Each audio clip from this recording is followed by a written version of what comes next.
Muy bien, jóvenes, entonces ya estamos grabando esta segunda parte de la clase de hoy, 15 de octubre, y en lo que hemos estado hablando, al final ya podemos decir que hemos visto el flujo circular de la renta, es decir, cómo funciona la economía en su conjunto, por lo menos en esta forma, y la macroeconomía, por supuesto, en esta forma simplificada, ¿ok?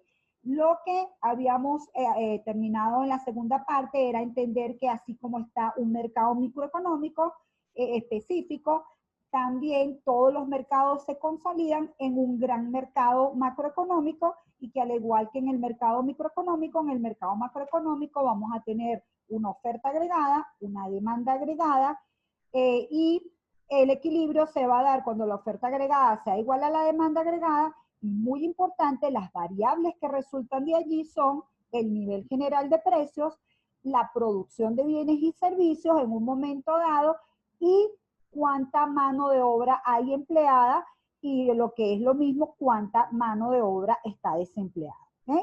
Esas son las variables que hemos visto hasta ahora.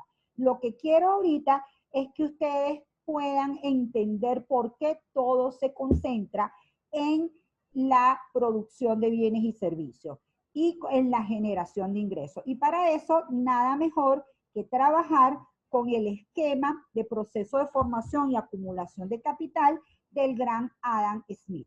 Como ustedes saben, Adam Smith es el padre de la economía porque es con su obra Origen y causa de la riqueza de las naciones que nace la economía como ciencia.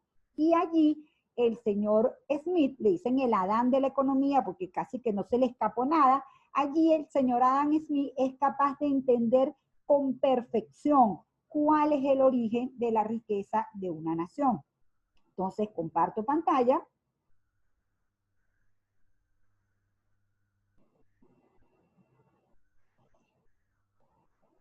Me dicen cuando vean la presentación, por favor.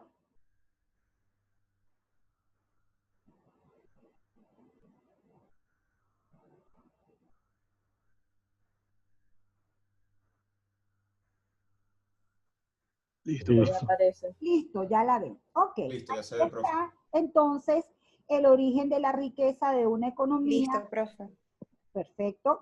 Ya como la visualizó, como la pudo entender con magistral precisión el señor Adam Smith. Y eso que Adam Smith vivió en una época de transición de la economía agrícola a la economía industrial, pero ya ahí él estaba, tenía esa capacidad de entender cómo funcionaban los procesos económicos y cuál era la vital importancia de esos procesos económicos para que unas economías fueran más prósperas que otras.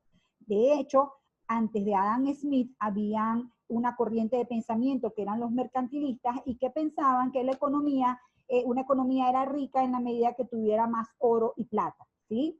Luego aparece el profesor Quesnay que nos dice, no, realmente la riqueza está en la agricultura. La agricultura es una actividad que permite, es el origen del resto de las actividades y es el origen del ingreso en primera instancia.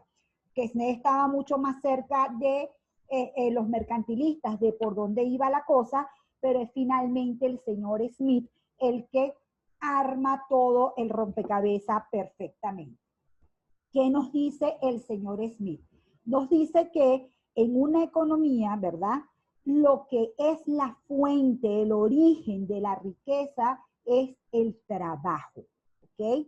Es emplear la mano de obra para producir bienes y servicios y con esos bienes y servicios poder satisfacer nuestras necesidades. Pero no cualquier trabajo, o sea, lo que hizo que unas naciones fueran más prósperas que otros era el trabajo productivo. ¿Y qué es este trabajo productivo? Es una mano de obra que se combina con maquinarias y equipos y así se logra entonces un aumento, ¿verdad?, de la cantidad de bienes que puede producir cada trabajador, es decir, un aumento de la productividad. Este trabajo productivo va a ir generando bienes y servicios y se va a obtener un total de la producción de bienes y servicios. Obviamente ese total de la producción de bienes y servicios se va a vender en los mercados Y con ese ingreso que nosotros tenemos, vamos a poder o comprar los bienes que se producen en esta economía o comprarlos de otras economías. Es decir, mucho antes, 240 y pico de años antes de que nacieran las cuentas macroeconómicas, el señor Adam Smith entendía que en un país va a haber una producción total de bienes y servicios, eso va a ser la oferta nacional, y que va a haber una oferta de bienes importados, es decir, las importaciones, y eso va a ser el total de oferta con la que va a contar una economía para poder producir, para poder satisfacer sus necesidades. Otra cosa que entendía el señor Adam Smith era que la población era el origen o la base de la fuente de trabajo, ¿sí? Estaban todas estas personas desarrollándose, creciendo, naciendo, y después eran incorporadas al ambiente de trabajo.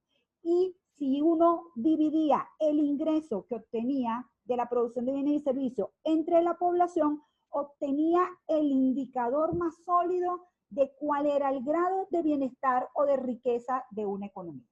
¿Okay? De allí en adelante, pues entonces se entiende que las economías que producen el Producto Interno Bruto más alto son las economías más grandes del planeta. Y luego hay otro indicador que se llama PIB per cápita, que es dividir precisamente el Producto Interno Bruto entre la población y nos permite saber en promedio, no es que sea el indicador más puro y más perfecto, pero nos permite saber en promedio cuál es el nivel de vida de unos individuos con respecto a otros. Por supuesto, si la redistribución de la riqueza no es muy equitativa, este monto que ve aquí no es representativo de toda la población, pero sí es representativo de ese país con respecto a otros países. Otra cosa muy importante que el señor Adam Smith nos transmite en formación y acumulación de capital es que este trabajo productivo requiere de dos cosas fundamentales para que esto sea un círculo virtuoso, para que esto sea un círculo donde año tras año se invierte, se acumula capital y se tiene mayor capacidad de producción de bienes y servicios.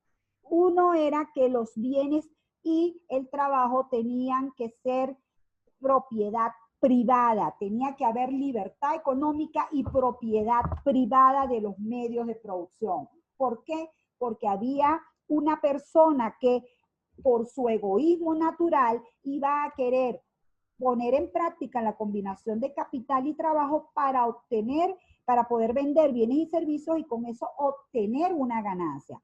Y decía Adam Smith, esta persona que en principio actúa con este egoísmo natural, termina haciendo una acción colectiva maravillosa porque termina generando producción y bienes y servicios que van a permitir satisfacer las necesidades. Este era un segundo elemento, pero luego había otro elemento vital. Las personas pueden querer producir bienes y servicios, pero si no hay mercados donde vender esa producción de bienes y servicios, ni hay ingresos ni hay acumulación de capital, ¿de acuerdo? Entonces allí entendía Adam Smith que el tamaño del mercado era esencial. El tamaño del mercado fue pasando desde países a regiones y a inclusive estos momentos donde tenemos un gran mercado mundial. Una de las grandes ventajas del mercado era que se lograba la división del trabajo. Se daban cuenta unos agentes que eran más eficientes produciendo unas mercancías que otras y se especializaban en ese trabajo. Y lo importante es que en la medida que se especializaban en ese trabajo, adquirían cada vez más destreza, es decir, cada vez eran capaces de aumentar más la productividad. Producto tiene que ver con la combinación de capital y trabajo para obtener un bien. Productividad tiene que ver con la división de esa producción entre el factor trabajo, ¿sí? En la medida que ese coeficiente aumenta, lo que significa es que con la cantidad de trabajo se está obteniendo cada vez mayor producción de bienes y servicios.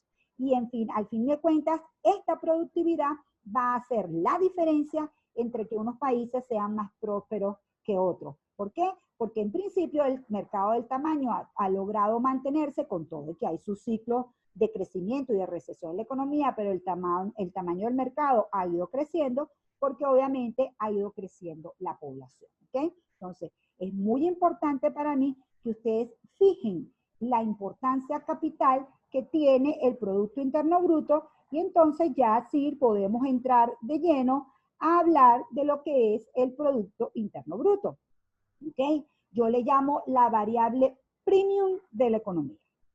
¿Qué va a hacer el Producto Interno Bruto? Por favor, se aprenden esto de memoria. El Producto Interno Bruto va a ser el valor total de la producción, valor total de la producción de bienes y servicios finales dentro del territorio nacional durante un periodo de tiempo determinado. ¿Ok? El PIB es un indicador de tamaño de la economía. Y existe una metodología empleada por todos los países para calcular este PIB. Es decir, el PIB de todos los países es comparable porque todos calculan bajo una misma metodología ese Producto Interno Bruto. Entonces, entendamos bien, valor total de lo que se refiere es que estamos sumando actividades económicas y que estamos multiplicando precio por cantidades. ¿Ok? Las diferentes economías se han puesto de acuerdo y todos los bienes y servicios están agregados en 13 categorías o tipos de actividades económicas, ¿ok?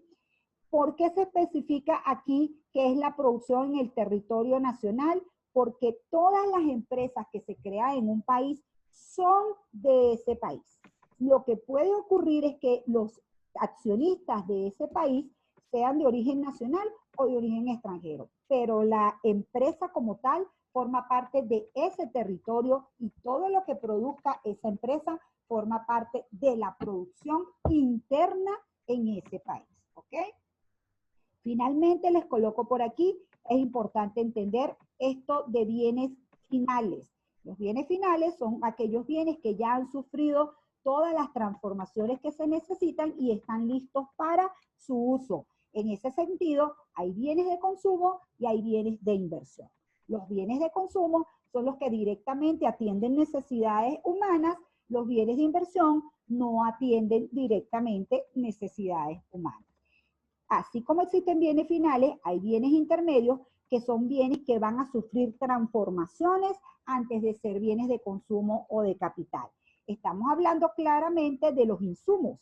Insumos son todos estos materiales que van a necesitar las empresas para combinarlos con mano de obra y poder obtener esos bienes y servicios. ¿Ok? La siguiente lámina entonces ya es ver un poco las estadísticas de la República Bolivariana de Venezuela. Siento la necesidad de advertirles, por favor, así ustedes saben esos anuncios que salen cuando uno le advierte a la gente que va a haber imágenes fuertes. Bueno, siento la necesidad de decirle a ustedes que podemos ver imágenes fuertes aquí y que, bueno, tengan, no se estresen demasiado, pero vamos a estar en presencia de la cruda realidad de la economía venezolana, ¿de acuerdo? Ustedes más o menos deben haber escuchado de ella, pero aquí pienso yo que la vamos a ver con mucha más claridad.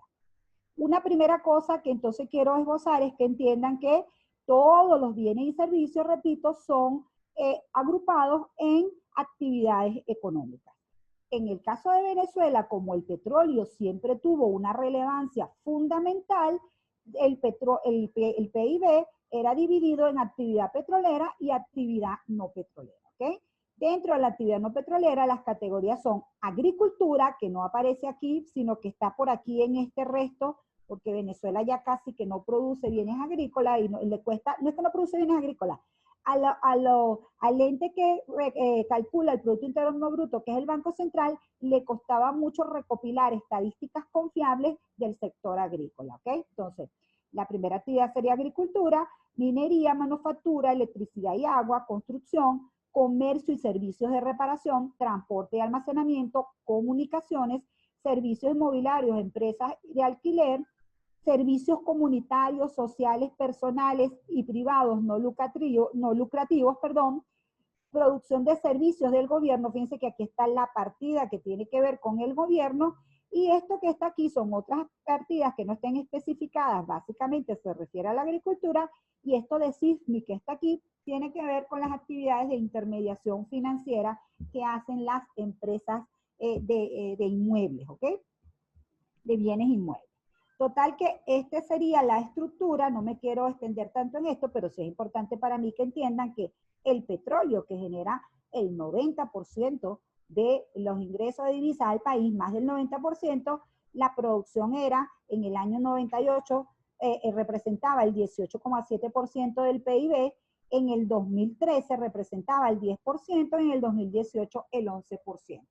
La del 2018 es la última información que hay. Tiene sentido que esto sea así porque la actividad petrolera es una actividad que realmente genera una altísima rentabilidad, ¿sí? Es un bien que usted lo produce y puede ser que los costos de producción estén alrededor de 5 o 8 dólares y usted pueda venderlo hasta en 100 dólares, ¿ok? Entonces, es una actividad que a nivel de ingreso genera muchísimo, pero en estas actividades que están aquí, que está a precios constantes, uno puede tener una idea más de volumen, ¿no? De peso con respecto al volumen. Después veremos cómo se hace para calcular un indicador de volumen en el cual se puedan sumar todas las actividades. Luego, la otra actividad que en el 98 era muy representativa era manufactura, y la otra era estos servicios inmobiliarios. Con lo que ha pasado en la economía venezolana, pues al 2018 nos damos cuenta que la manufactura ahora pesa el 7%, las comunicaciones sí han subido muchísimo, es obvio que veamos por qué han subido tanto las comunicaciones, y fíjense que el gobierno, que era 10-12%, ahora pesa el 21,8%. Recuérdense que este es un gobierno que ha ido cada vez tomando más terreno en el campo de la estructura económica de un país. De hecho, si nosotros contabilizamos todos los servicios que presta el gobierno, que es la actividad que vimos ahí, con todas las empresas públicas que tiene el gobierno, y vemos la participación, nos vamos a encontrar con la siguiente estructura, que en el año 98 la estructura era que el sector privado era el 65% y el sector público el 34,8%, y en el 2018 el sector público es un poquito más, bueno, la mitad del Producto Interno Bruto, ¿ok?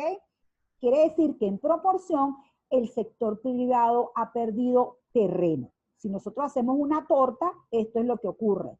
Pero otra cosa que ha ocurrido, jóvenes, y que es muy dramática, es que esta torta, que era una torta grande, ha ido disminuyendo, disminuyendo y disminuyendo, y cada vez es una tortica más chiquita. Es decir, en el 98, supongan que será una torta así de grande, y el sector privado producía el 65,2%, y ahora es una torta así chiquitica, y el sector público representa el 50%.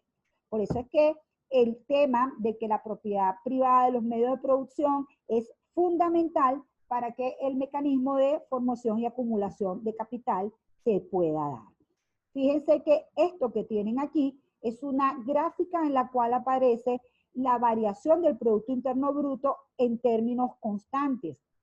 Si usted quiere saber si una economía está creciendo o no, usted debe calcular la variación porcentual del PIB constante. Si eso le da tasas positivas, eso es que hay un crecimiento. Si eso le da tasas negativas, eso es que hay una recesión. ¿Qué significa una tasa negativa? Que el valor es menor al del año anterior, ¿ok? ¿Qué significa que hay una tasa positiva? Que el valor es mayor al del año anterior. Lo que ha ocurrido en Venezuela desde el año 2013 es que tenemos una caída año tras año del Producto Interno Bruto.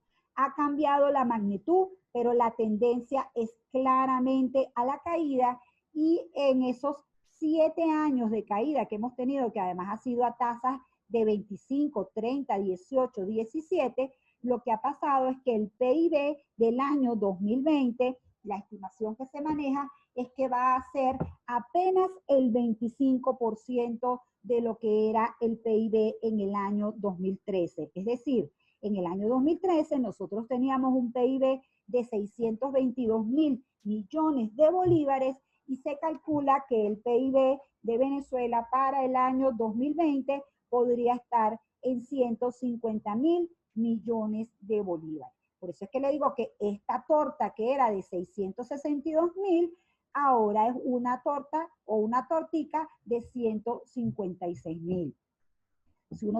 Si vemos eso en dólares, vamos a conseguir un cuadro tan dramático como ese. El PIB del año 2020 está calculado en unos cerca de 48.000 millones de dólares, ¿ok?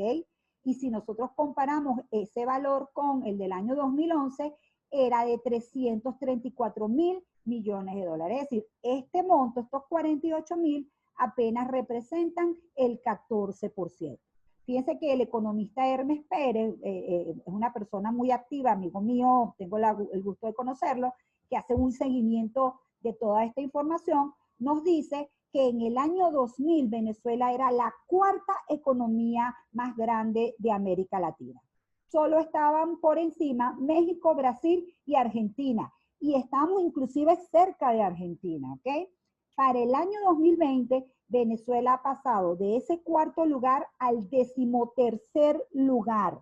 Y pasa que economías como la de Panamá o como la de Costa Rica son capaces de generar un Producto Interno Bruto más alto. Por supuesto, para hacer estas comparaciones, lo que se hace con los países es que todo se calcula su PIB en moneda en dólares para poder hacer las comparaciones. ¿Qué les parece, jóvenes? ¿Mm? Eso está muy F. ¿Mm? Bien, bien terrible, ¿cierto? Una debacle total y absoluta, ¿ok? De hecho, después hablaremos del PIB per cápita, no lo quise incluir aquí, pero fíjense, esta es la peor situación que por la que puede haber atravesado un país en la historia desde que se llevan estadísticas, por lo menos en parte del Fondo Monetario Internacional, por allá en los años 40, ¿verdad? Que se llevan estadísticas prácticamente desde el principio del siglo XX, en la cual no haya ocurrido una guerra. Y yo digo que esto es más dramático y me van a perdonar la forma como los voy a plantear, pero en una guerra hay una caída brutal del Producto Interno Bruto, pero también hay muchas personas que desaparecen, ¿sí? Porque, bueno, es un conflicto un problema que ocurre, por ejemplo, por una tragedia con el clima. Allí hay un ajuste por el lado del producto y hay un ajuste por el lado de la población. Pero nosotros lo que nos ha pasado es que tenemos esta dramática caída que está aquí y en cuanto a población, el ajuste que tenemos es que aquí en el año 2013 teníamos cerca de 32 millones de personas y ahora tenemos cerca de 28 millones de personas. Obviamente, con toda esta situación, a un montón de compatriotas se nos ha ido al resto del mundo buscando otras oportunidades, pero tampoco es que la cantidad es medianamente proporcional, ¿sí? Si alguien saca la tasa de variación de la caída de la población, 22,38, pues entonces se puede dar cuenta que es una caída bastante suave comparada con la que estamos hablando del PIB. ¿De acuerdo? Entonces, no sé si me permiten pasar a la inflación para ver los dos indicadores juntos o me quieren preguntar algo. Díganme, díganme. Le iba a preguntar algo. O sea, que técnicamente hablando no tenemos excusa para estar como estamos. ¿A eso se refiere? Mira, técnicamente no deberíamos estar como estamos correctamente porque no fue que perdimos nuestras riquezas porque vino alguna catástrofe y acabó con ellas. Por ejemplo, una cosa que ocurrió con la producción petrolera es que para el año 97 producíamos 3 millones de barriles diarios y para el año 2020 estamos produciendo 330.000 barriles diarios, ¿sí?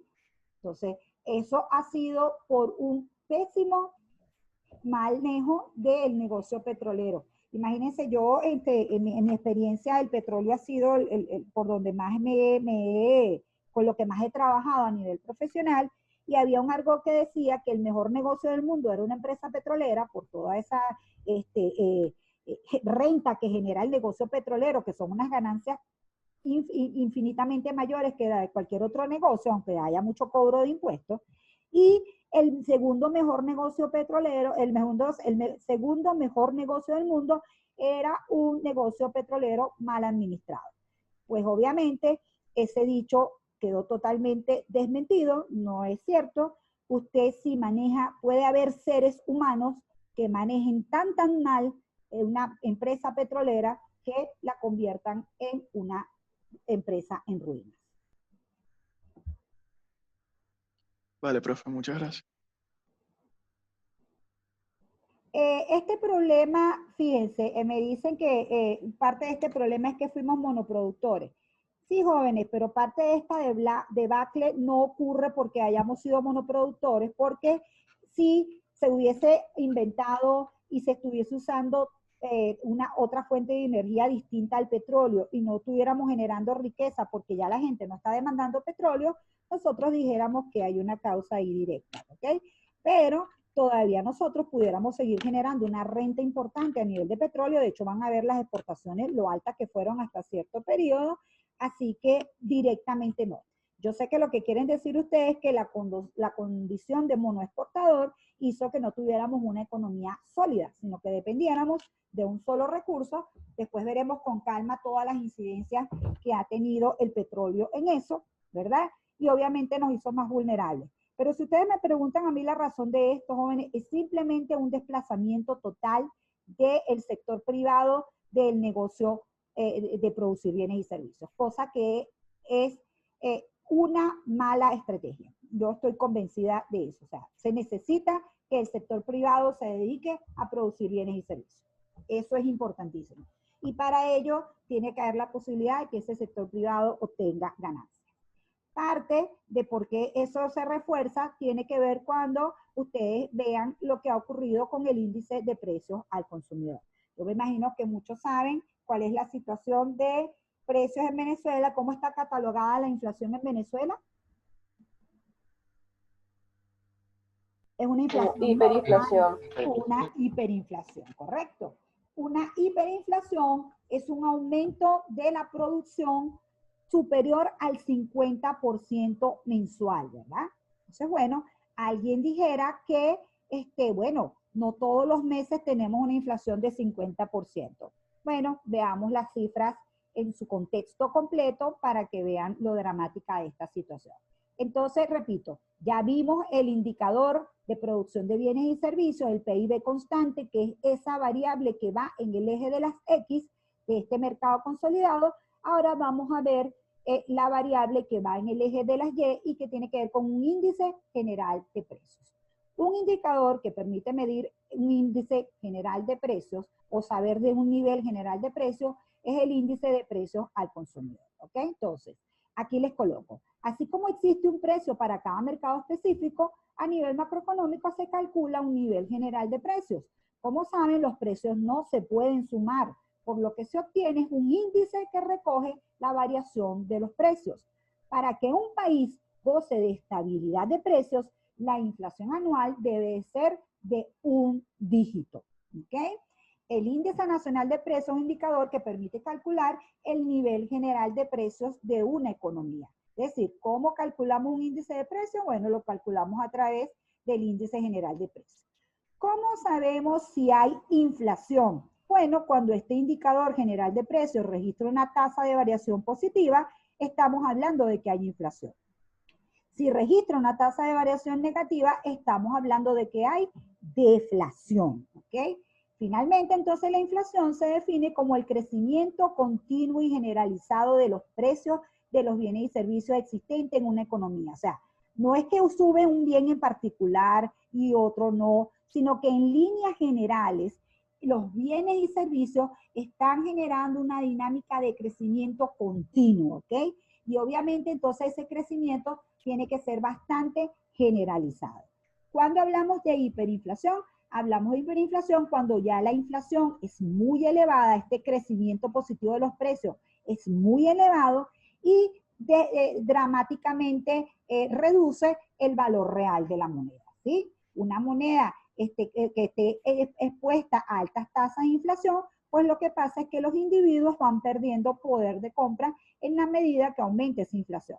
Otro indicador es este que según Kahan, que es 50% mensual. Pero yo de verdad me quedo con este. O sea, este es un indicador que ayuda, que sea más de 50% mensual. Es un poco para medir esta situación tan brutal y tan atípica, jóvenes. No llegan a más de 12 las economías que han pasado por procesos de hiperinflación largos, ¿ok?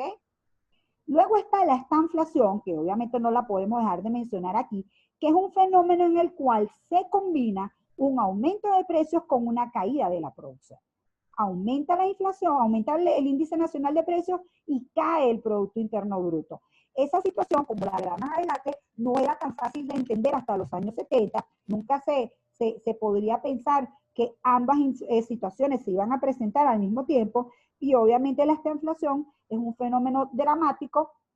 Inclusive imagínense una persona que esté desempleada y que además se esté enfrentando a una inflación, ¿verdad?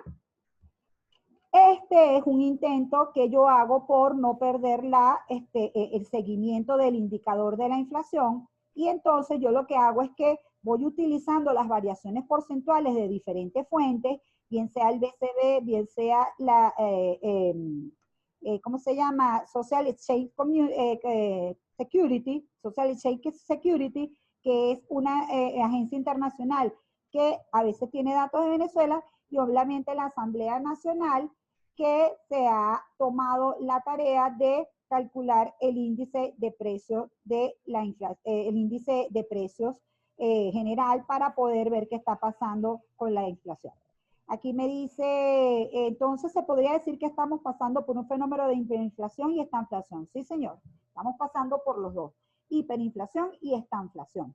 Ya lo llamamos estanfadeflación porque tampoco es fácil. O sea, la estanflación realmente está pensada para una inflación, no para una hiperinflación acompañada de una caída tan brutal de los precios. Casi que estamos entrando en umbrales inimaginables para los economistas jóvenes. Entonces, bueno, esta es la variación de la inflación. Profe, yo la variación del índice.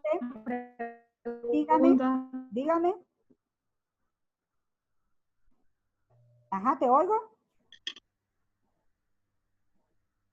¿Tiempo tardaría o por lo menos habilitarla? No te escuché la pregunta, mamá.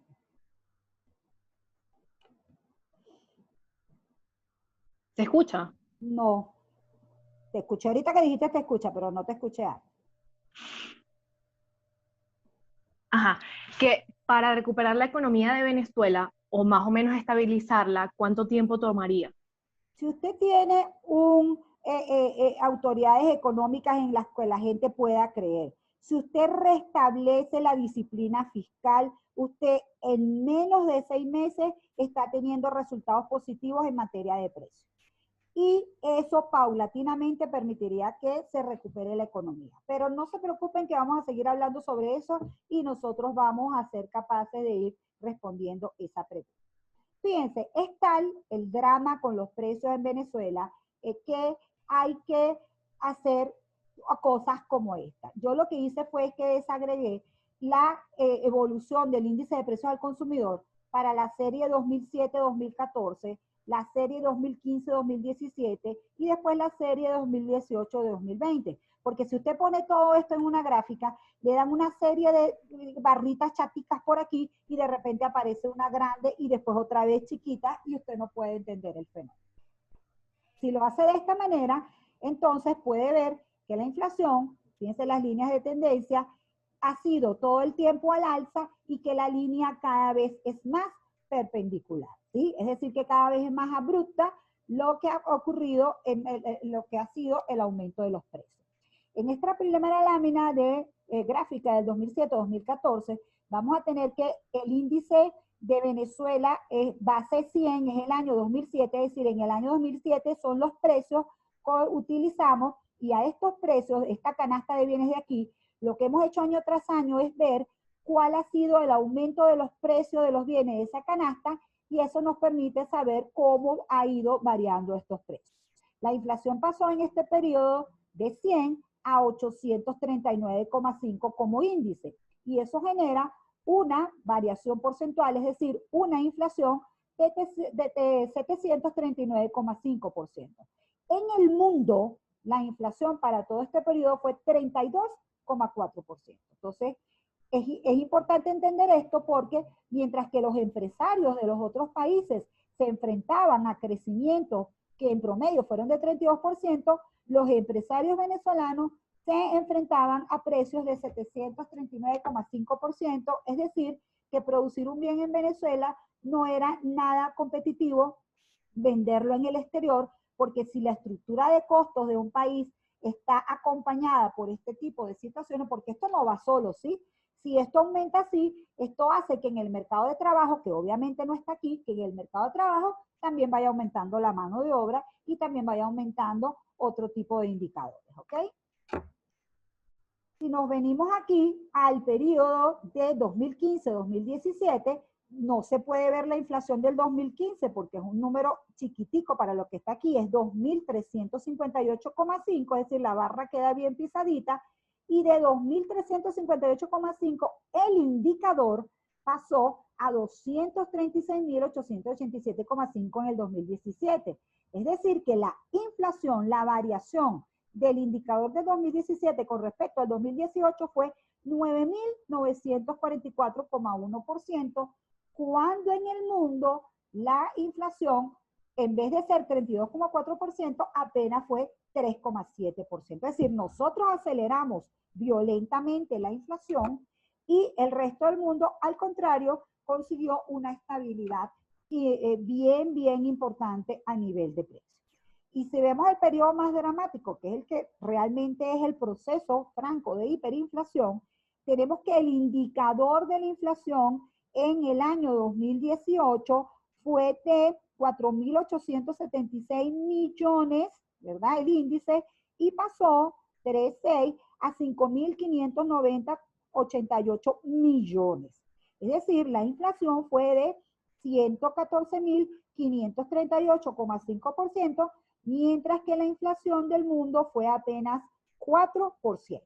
Entonces aquí, sin cortapistas, sin ningún gobierno que esté quitándole 5 ceros a la moneda, usted se da cuenta, ¿verdad? Ni que nos haga ningún tipo de trampa porque no nos da los datos ni nada, usted se da cuenta del dramático proceso inflacionario. De hecho, les coloco aquí, los gráficos dan cuenta del dramático proceso de hiperinflación por el que atraviesa Venezuela, con una inflación acumulada de 5.590,88 millones, 261.858% en el 2020 comparado con el 2007. Es decir, si yo veo toda la serie completa desde este valor de aquí hasta este valor de aquí, esta es la inflación, o obviamente la hiperinflación. En el caso del mundo, la inflación fue de apenas 48,5%. ¿Ok? Entonces, como pueden ver, es un resultado bastante dramático. Esto dice que ya me queda un minuto, mis queridos jóvenes. Entonces, bueno, como saben, lo que nos toca es suspender aquí y volver a empezar en la próxima. Entonces, prometo que en la próxima sí los dejo que conversen. O sea, que me hagan preguntas y que hablemos sobre esto, porque bueno, tengo los otros indicadores allí, pero ya les digo